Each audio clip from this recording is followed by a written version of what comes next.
ముందుగా first one చూసినట్లయితే NCERT అనేది జాతీయ సమైక్యత్వం కోసం ప్రత్యేక విభాగాన్ని ఏ సంవత్సరంలో ఏర్పాటు చేసింది? Option 1 1963, option 2 1967, option 3 1969, option 4 1971. NCERT అనేది జాతీయ సమైక్యత్వం కోసం ఒక ప్రత్యేక విభాగాన్ని 1969లో ఏర్పాటు చేయడం జరిగింది. 1969లో ఎన్సీఈఆర్టీ జాతీయ సమైక్యత్వం కోసం ఒక ప్రత్యేక విభాగాన్ని ఏర్పాటు చేసింది. మరి ఎన్సీఈఆర్టీ ఎప్పుడు ఏర్పడింది? 1961లో ఏర్పడింది. ఏ కమిటీ సిఫారసుల ఆధారంగా ఎన్సీఆర్టీ ఏర్పడిందంటే సెకండరీ కమిషన్, మొదలియార్ కమిషన్ ఉంది కదా, ఆ కమిటీ సిఫారసుల మేరకు అయితే మనకు ఎన్సీఆర్టీని 1961లో ఏర్పాటు చేశారు. ఓకేనా, important. Option 3 is the right answer. Next one, జాతీయ భావ సమైక్యత్వం కోసం సంపూర్ణానంద కమిటీని ఎప్పుడు ఏర్పాటు చేశారు? సో జాతీయ భావ సమైక్యత్వం కోసం సంపూర్ణానంద కమిటీని ఏ సంవత్సరంలో అపాయింట్ చేయడం జరిగిందని అడుగుతున్నారు. చూద్దాం. 1959, ఆప్షన్ 2 1961, ఆప్షన్ 3 1963, ఆప్షన్ 4 1965. జాతీయ భావ సమైక్యత్వం కోసం సంపూర్ణానంద కమిటీని 1961లో ఏర్పాటు చేశారు. 1961లో ఈ కమిటీ ఏర్పడింది. ఏ కమిటీ? సంపూర్ణానంద కమిటీ. దేనికోసం? జాతీయ భావ సమైక్యత్వం కోసం. సో మొత్తంగా ఈ కమిటీలో ఎంతమంది సభ్యులు ఉన్నారంటే 1+9 అంటే 10 మెంబర్స్ ఉన్నారు. సంపూర్ణానంద అధ్యక్షతన మరొక 9 మంది కలుపుకొని మొత్తంగా 10 మంది సభ్యులతోటి ఈ కమిటీని వేయడం జరిగింది. దీన్నే జాతీయ భావ సమైక్యత కమిటీ అంటారు. Option 2 right answer. Next one, NPE 1986లో జాతీయ సమైక్యత్వం కోసం సంబంధించి ఎన్ని అంశాలను సూచించింది? సో ఎన్పిఈ ఉంది కదా, 1986లో వచ్చిన జాతీయ విద్యా విధానం ఏదైతుందో ఇది జాతీయ సమైక్యత్వం కోసం ఎన్ని అంశాలను సూచించింది అంటున్నారు. మొత్తంగా 10 అంశాలను సూచించింది.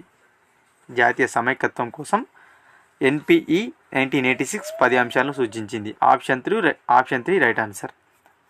ఓకేనా, ఇంపార్టెంట్. నెక్స్ట్ వన్, లైంగిక విద్యను పాఠ్య ప్రణాళికలో పొందుపరచాలని చెప్పిన కమిటీ ఏది? లైంగిక విద్యను పాఠ్య ప్రణాళికలో పొందుపరచాలని చెప్పిన కమిటీ ఏదని అడుగుతున్నారు. Option 1 Durgabai Deshmukh committee, option 2 Kothari commission, option 3 Hansa Mehta committee, option 4 NPE 1986. So లైంగిక విద్యను పాఠ్య ప్రణాళికలో పొందుపరచాలని చెప్పిన కమిటీ లేదా కమిషన్ వచ్చేసి Hansa Mehta committee. Hansa Mehta committee important. So ఏ ఇయర్లో ఏర్పాటైంది హన్స్ మెహతా కమిటీ అంటే 1962లో ఏర్పాటు అవడం జరిగింది. శ్రీ విద్యను పరిశీలించి శ్రీ విద్య అభివృద్ధికి తగు సూచనలు చేయడం కోసం దీన్ని ఏర్పాటు చేశారు. ఓకేనా, ఇంపార్టెంట్. 1962లో ఏర్పాటైంది. నెక్స్ట్ వన్, గ్రామంలో చదువుకున్న మహిళల్ని స్కూల్ మదర్స్గా పనిచేసే విధంగా ప్రోత్సహించాలని చెప్పిన కమిటీ ఏది? సో విలేజెస్లో చదువుకున్న మహిళలు ఉంటారు కదా, వారిని స్కూల్ మదర్స్గా చేసే విధంగా ప్రోత్సహించాలని చెప్పిన కమిటీ ఏదని అడుగుతున్నారు.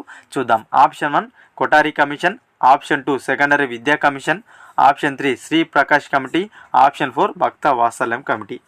సో మనకు గ్రామంలో చదువుకున్న మహిళలు ఎవరైతే ఉంటారో వారిని స్కూల్ మదర్స్గా చేసే విధంగా ప్రోత్సహించాలని చెప్పిన కమిటీ భక్త వాత్సల్యం కమిటీ. భక్త వాత్సల్యం కమిటీ ఏ సంవత్సరంలో ఏర్పాటైంది అంటే 1963లో ఏర్పాటైంది భక్త వాత్సల్యం కమిటీ. గ్రామీణ ప్రాంతాలలో బాలిక విద్యకు సంబంధించి ఏర్పడిన కమిషన్ అన్నమాట, కమిటీ అన్నమాట ఇది. Option 4 right answer. ఓకేనా, ఇంపార్టెంట్.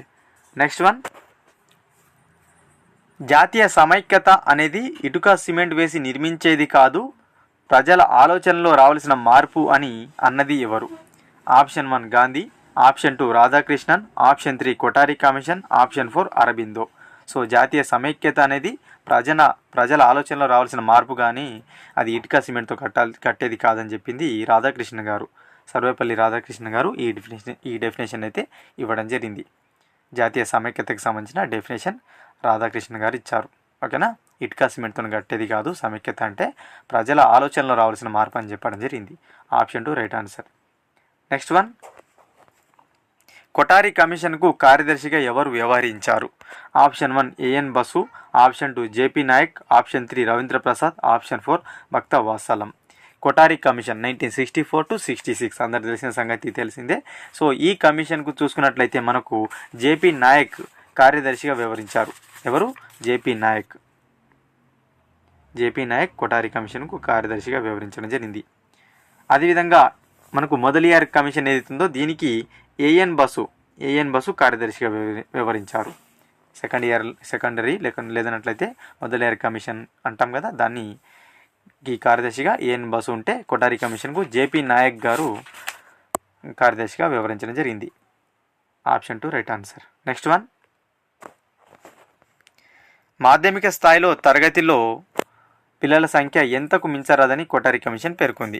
చాలా చాలా ఇంపార్టెంట్. మాధ్యమిక స్థాయి ఏదైతుందో దీంట్లో ఒక క్లాస్లో పిల్లలు ఎంతకు మించరాదని కొఠారి కమిషన్ చెప్పింది అంటున్నారు. 35, 40, 45, 50. సో కొఠారి కమిషన్ మాధ్యమిక స్థాయిలో ఒక తరగతిలో 45 మంది పిల్లలకు మించరాదని చెప్పడం జరిగింది. 45 కంటే ఎక్కువ ఉండరాదని చెప్పింది మాధ్యమిక స్థాయిలో పిల్లలు అనేవారు ఒక క్లాస్లో. ఓకేనా? Option 3 right answer. Next one, మూల్యాంకనం నిరంతర ప్రక్రియగా ఉండాలన్నది ఎవరు? సో మూల్యాంకనం అనేది నిరంతర ప్రక్రియగా ఉండాలని చెప్పిన కమిషన్ ఏదని అంటున్నారు. Option 1 Kothari commission, option 2 secondary విద్యా కమిషన్, ఆప్షన్ 3 ఎన్పిఈ 1986, ఆప్షన్ 4 జాతీయ విద్యా విధానం 1968. సో చూసుకున్నట్లయితే మూల్యాంకనం అనేది నిరంతర ప్రక్రియగా ఉండాలని చెప్పింది 1968 జాతీయ విద్యా విధానం. మూల్యాంకనం అనేది నిరంతర ప్రక్రియగా ఉండాలని చెప్పింది జాతీయ విద్యా విధానం 1968. Option 4 is the right answer. Next one and last one, ఒక విషయానికి బహుళ పాఠ్య గ్రంథాలు ఉండాలని చెప్పిన కమిషన్ ఏది? ఒక విషయం ఉంటుంది కదా, సో ఒక సబ్జెక్ట్ ఉంటుంది కదా, దానికి బహుళ పాఠ్య గ్రంథాలు ఉండాలని చెప్పిన కమిషన్ ఏది అంటున్నారు. ఆప్షన్ 1 ఎన్పిఈ 1986, ఆప్షన్ 2 సెకండరీ విద్యా commission, option 3 Kothari commission, option 4 Eshwari Bai Patel committee. So ఒక విషయంకు సంబంధించి ఒక సబ్జెక్టుకు బహుళ గ్రంథాలు ఉండాలని చెప్పిన కమిషన్ లేదా committee Kothari commission. 1964 Kothari commission ఈ విషయాన్ని చెప్పడం జరిగింది. ఏ విషయాన్ని? ఒక విషయానికి బహుళ పాఠ్య గ్రంథాలు ఉండాలని చెప్పింది. Option 3 is the right answer. 1813 చట్టం ఫలితంగా ఏర్పడిన ప్రాక్ పశ్చిమ వివాదం నివారణ కోసం ఏర్పడిన కమిటీ ఏది? సో 1813 చార్టర్ చట్టం ఏదైతుందో ఈ చార్టర్ చట్టం వల్ల ప్రాక్ పశ్చిమ వివాదం అయితే ఏర్పడుతుంది. సో దీని నివారణ కోసం ఏర్పడిన కమిటీ ఏదని అడుగుతున్నారు. Option 1 Hunter committee, option 2 Charles would committee, option 3 Charles grant committee, option 4 lord Macaulay committee. 1813 ఏదైతే మనకు చట్టం ఉందో, చార్టర్ చట్టం ఉందో, ఈ చార్టర్ చట్టం ఫలితంగా ప్రాక్ పశ్చిమ వివాదం అయితే ఏర్పడుతుంది అన్నమాట. దీని నివారణ కోసం లార్డ్ మెకాలే కమిటీని అయితే ఏర్పాటు చేయడం జరిగింది. లార్డ్ మెకాలే కమిటీ అయితే ఏర్పాటవుతుంది. ఎప్పుడు? 1835లో లార్డ్ మెకాలే కమిటీ అయితే రావడం జరుగుతుంది. ఓకేనా? ఇంపార్టెంట్. హంటర్ కమిటీ ఎప్పుడు? 1882. చార్లెస్ వుడ్ ఎప్పుడు? 1854. ఇంపార్టెంట్. ఓకేనా?